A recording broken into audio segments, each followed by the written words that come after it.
यह वीडियो केवल मनोरंजन और कहानी सुनाने के उद्देश्य से बनाया गया है। इसमें दिखाए गए दृश्य, घटनाएं और किरदार काल्पनिक हैं। कुछ दृश्य डरावने और संवेदनशील हो सकते हैं, इसलिए कमजोर दिल वाले दर्शकों के लिए यह उपयुक्त नहीं है। कृपया दर्शक अपनी विवेक से देखें। मैं एक सिंगल पिता हूँ और मेरा बेटा मेरे साथ एक छोटे से 2 बेडरूम वाले घर में रहता है। उस समय मेरा बेटा अभी छोटा था। जब भी उसे बुरा सपना आता, वह रोते हुए मेरे कमरे में भाग कर आता और कहता कि उसके कमरे में कोई राक्षस है और मुझसे उसे बचाने को कहता। मुझे पता था कि ये सब एक बच्चे की कल्पना है।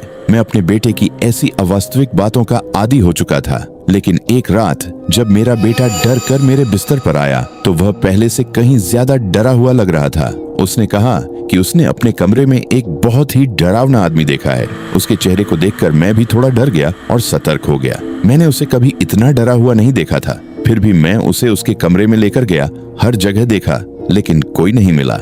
मेरा बेटा शायद फिर से कोई बुरा सपना देख रहा था, लेकिन इस बार का सपना उसे और ज्यादा डरा गया था। मैंने यही सोचा। फिर मैंने उसे समझाकर वापस सोने के लिए भेज दिया। लेकिन अगले 2 रातों में भी मेरा बेटा आधी रात को मेरे कमरे में भागकर आता रहा और कहता रहा कि उसने सच में एक आदमी देखा है। एक मुस्कुराता हुआ लेकिन बहुत ही डरावना आदमी। शुरू में मैं थोड़ा चिढ़ गया था क्योंकि वह कई दिनों से मुझे परेशान कर रहा था, लेकिन मैं सिर्फ अपने डर की वजह से अपने बेटे को दोष नहीं दे सकता था। ये ठीक नहीं था। मैं सोच रहा था कि उसे किसी बाल मनोवैज्ञानिक के पास ले जाऊं या नहीं। उसी रात मुझे नींद नहीं आ रही थी तो मैं सोफे पर टीवी देखते देखते ही सो गया। मुझे लगा कि मेरा बेटा फिर से मुझे जगाएगा, लेकिन मैं एक अजीब सी गंध से जाग गया।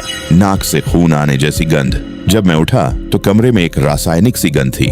मैं उस गंध के स्रोत को ढूंढने के लिए उठ गया। मैं उस गंध का पीछा करते हुए अपने बेटे के कमरे के दरवाजे तक पहुंचा। वहाँ गंध और तेज थी। साफ था कि गंध उसी कमरे से आ रही थी।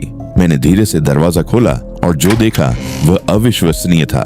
मेरे बेटे के बिस्तर के सामने एक गंजा आदमी खड़ा था। वह झुककर कुछ कर रहा था। पता नहीं मेरे बेटे के साथ क्या कर रहा था। जैसे ही उसने मुझे देखा, उसने अपना सिर घुमाया और मेरी तरफ एक बुरी मुस्कान के साथ देखा। मैं हैरान रह गया। मैं उस आदमी की तरफ भागा और कहा, तुम कौन हो? मेरे बेटे के साथ क्या किया तुमने? वह बिना झिझक मेरी तरफ मुड़ा और धीमी आवाज में बोला, चिल्लाओ मत, मैंने उसे बस सुला दिया है, उसे मत जगाओ। मैं तुरंत उसकी तरफ झपटा और उसे धक्का दे दिया। फिर मैं अपने बेटे को देखने गया। तभी वह आदमी मेरी तरफ दौड़ा और मुझे धक्का देकर कमरे से बाहर भाग गया। मैं उसे ऐसे भागने नहीं दे सकता था। मैं उठा और उसके पीछे भागा। दरवाजे के पास जाकर मैंने उसे जमीन पर गिरा दिया। मैंने पूरी ताकत से अपने घुटनों से उसकी पीठ दबाई और अपना फोन निकालकर पुलिस को कॉल किया। मैं उसे तब तक पकड़े रहा जब तक पुलिस नहीं आ गई। पुलिस ने मौके पर ही उसे गिरफ्तार कर लिया। उसके बाद पुलिस ने हमारे घर की तलाशी ली। उस समय मेरा बेटा बहुत डरा हुआ था। मुझे उसे अस्पताल ले जाना पड़ा। पुलिस को एक मास्क, रबर के दस्ताने, बेहोश करने वाली दवाइयां और वही रासायनिक पदार्थ मिला जिसकी गंध मुझे आ रही थी। वह एक तरह की दवा थी। वह विकृत आदमी उस दवा को तौलिए पर डालकर मेरे बेटे को बेहोश करता था। अगर मैं उसे पकड़ नहीं पाता तो भगवान ही जाने वह आगे क्या करता। शुक्र है मेरा बेटा ठीक था। उसे बस इतना याद था कि उसे कुछ भी याद नहीं है उस रात का। लेकिन जब पुलिस ने उसे उस आदमी की तस्वीर दिखाई तो उसने तुरंत पहचान लिया। वही अजीब मुस्कुराता हुआ चेहरा जिसे वह पिछले कई रातों से अपने कमरे में देख रहा था। वह आदमी हर बार खिड़की के रास्ते अंदर आता था और जब भी मेरा बेटा मुझे बुलाने जाता वह मौका देखकर छिप जाता था। इसीलिए मैं उसे कभी नहीं देख पाया। सच्चाई जानने के बाद मुझे बहुत अपराध बोध हुआ और मैंने अपने बेटे से माफी मांगी। अच्छी बात यह रही कि उसने मुझसे नाराजगी नहीं रखी। उस आदमी को बिना किसी परेशानी के जेल भेज दिया गया।